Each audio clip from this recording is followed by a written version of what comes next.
Okay, so that's week two ended, and I hope mostly for us on a positive note. So, we discussed a lot of things. So, today I thought we'll just recap everything we've done so far. And I'm sitting outside. I thought it was going to be warmer, but hey, in Canada, we're still in the toque mode.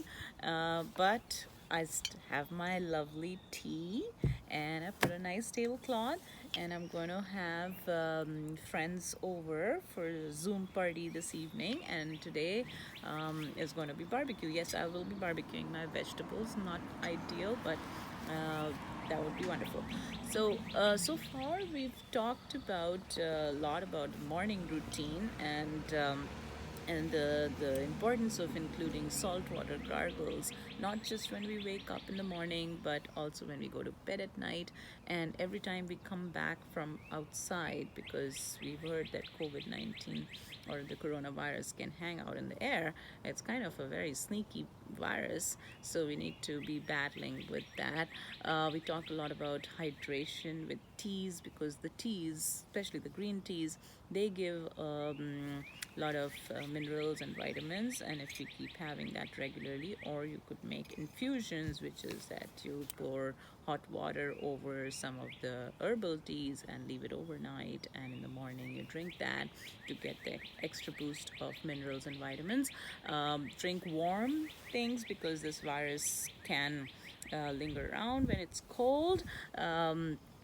So that's hydration, and then the next one was my meditation. We need to also give our mind a little bit of downtime and just take things easy and not be in a mode that we have to rush. I guess that's where we have ended up with this opportunity to sit back and let our mind sort things out.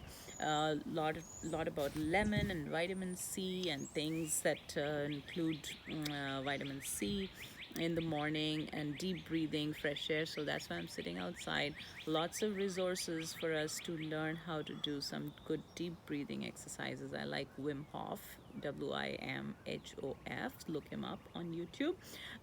We also talked about eating nigella seeds or kalonji in the morning, or creating your own mouth freshener with spices roasted. So I've been doing that. If we write down everything, it makes it easy to say, okay, I've done the salt water, I've done the lemon water, I've done the kalonji, I've done some meditation, and now I'm drinking some tea and deep breathing. So those are the big ones for me. uh, what are you doing? You don't have to do everything all at once. Start with one thing, get it into practice.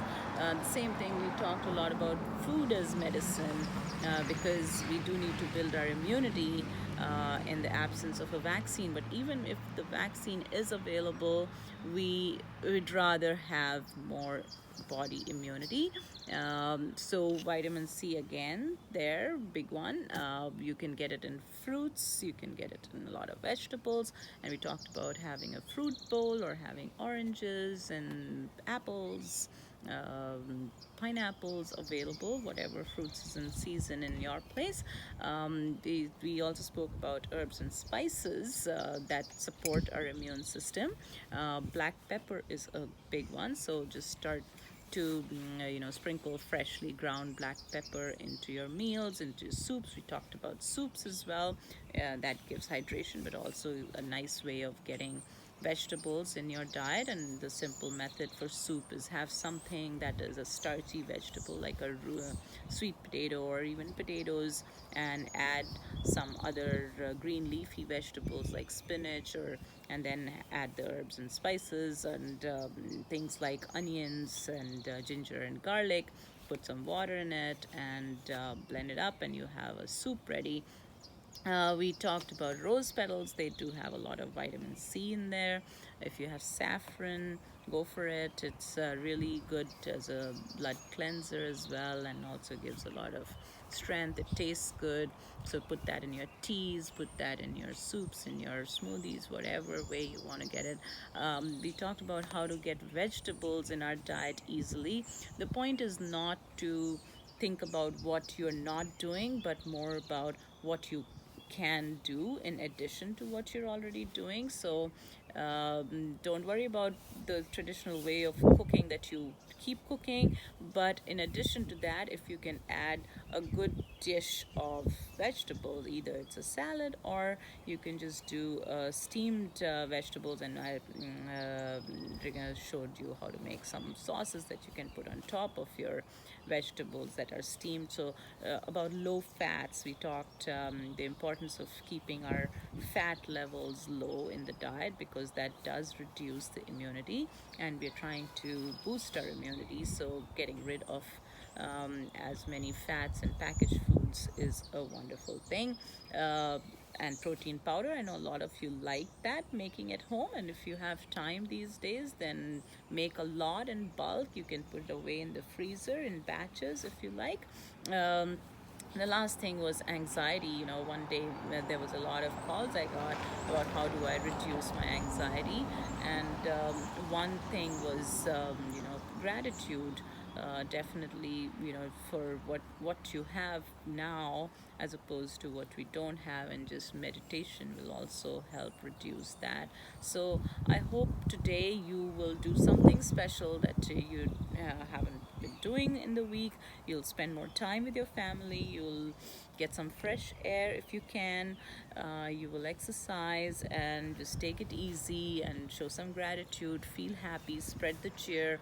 In Canada, a new movement has started. It's called caremongering as opposed to fear mongering.